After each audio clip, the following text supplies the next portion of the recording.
Okay, should we start this thing?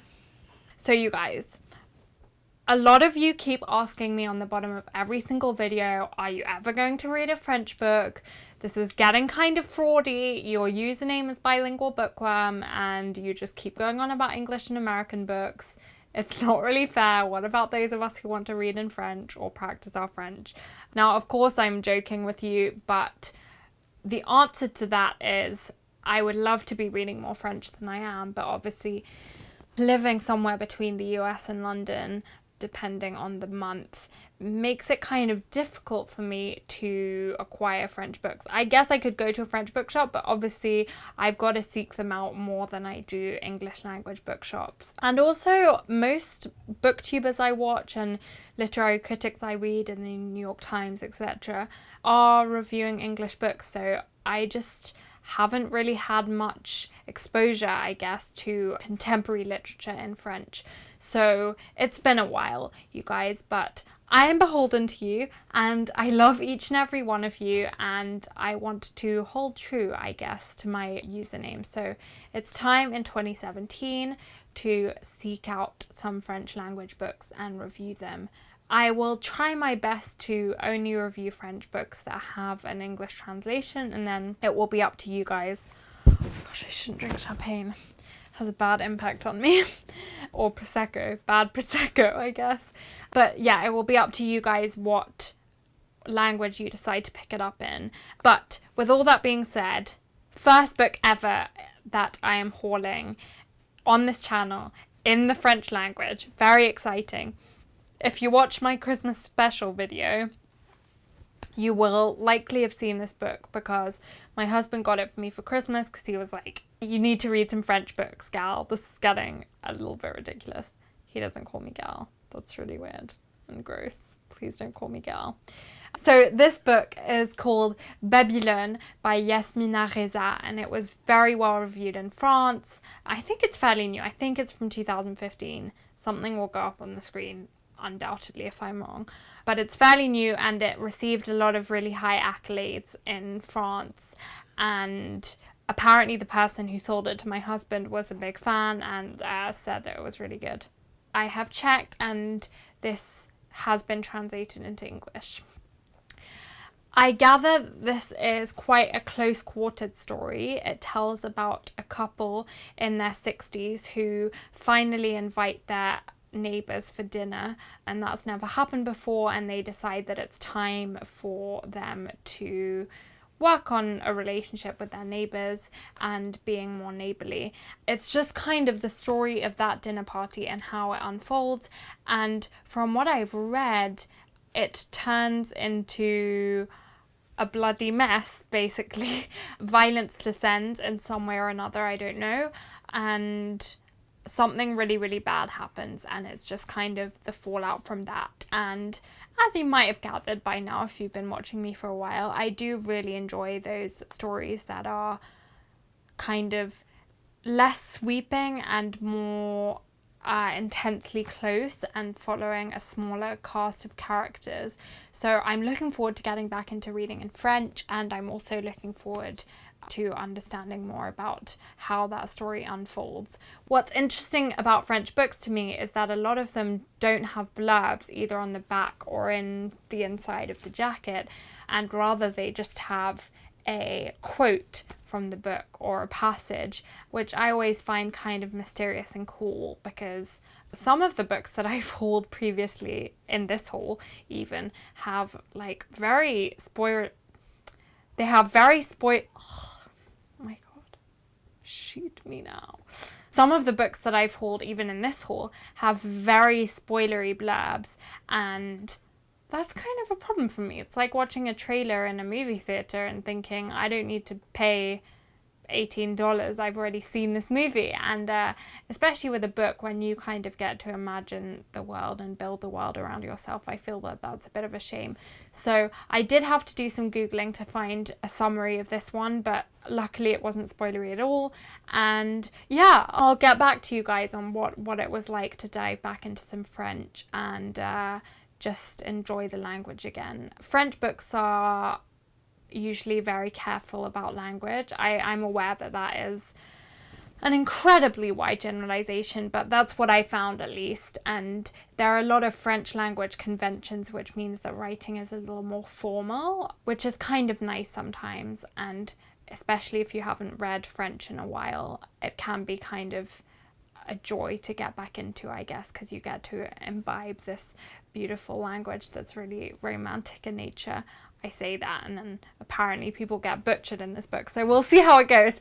But I'm looking forward to it, and I will report back. I'm going to read it loud because I don't understand. I can't be bothered. The penultimate book in this Valentine's Day haul is Eileen by Ottessa Moshfegh, which, what a great name, Ottessa. I've never heard it before, but it kind of enchanted me. Now, I think, I might be wrong, and I'll leave a message if I am, but I think this is the book that my dad recommended to me a while ago, and that I also saw recommended on Simon of Savage Reads channel. I might be completely wrong, and it was just another girl's name as the title, but this is called Eileen. Did I already say that? Yeah, I think I did. I'm getting tired. It's 1 a.m. Why do I shoot these at night? I just read the blurb like 3 times and I still don't really understand what's going on. Either it's a really bad blurb or I'm really tired / stressed out at life. But basically what I gather is this tells the story of Eileen, who's a 24-year-old woman who is caring for her alcoholic father and also working in a boys' prison. So I think she's leading a bit of a grim life.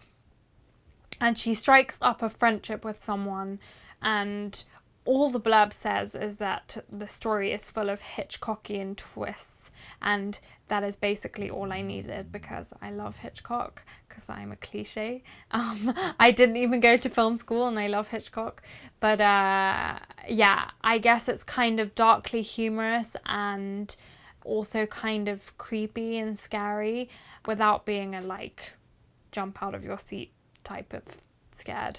So I apologize, that was like a really bad description of what this book is potentially going to be, but basically it's because I have no clue and for some reason I don't understand the blurb.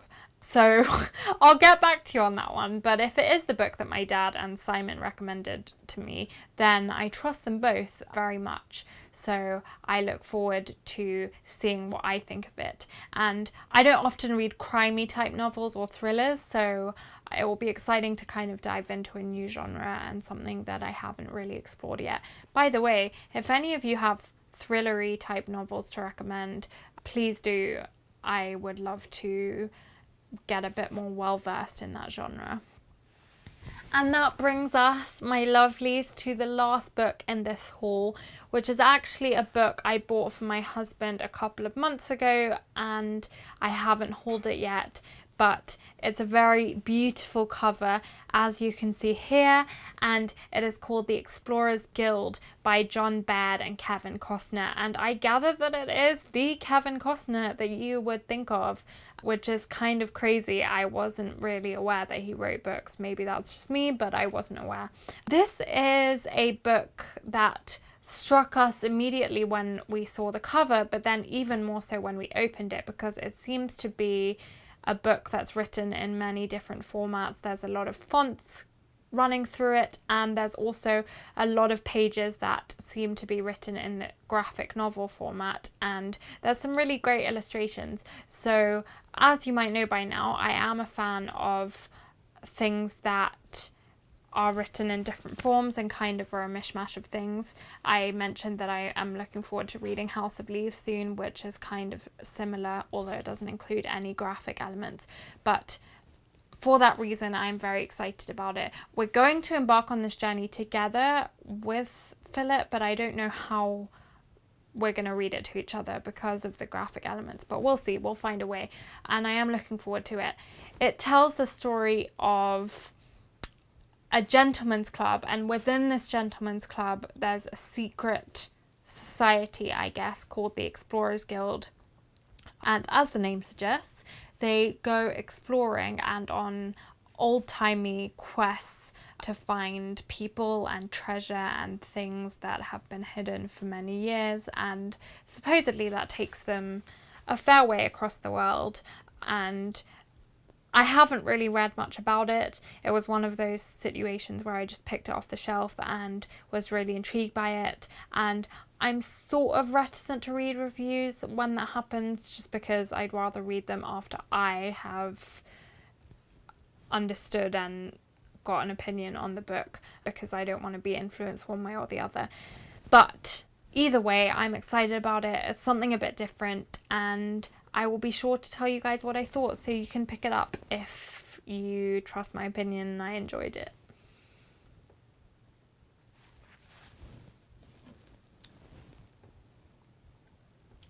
And that brings us to the end of our February Valentine's Day special book haul. I really hope you enjoyed it, and maybe it gave you some ideas to pick stuff up. I'm really sorry if I was a bit out of it. It's kind of late, and also, I don't know, book hauls are weird because I don't want to read the blurbs of books. I feel like you can do that yourselves, and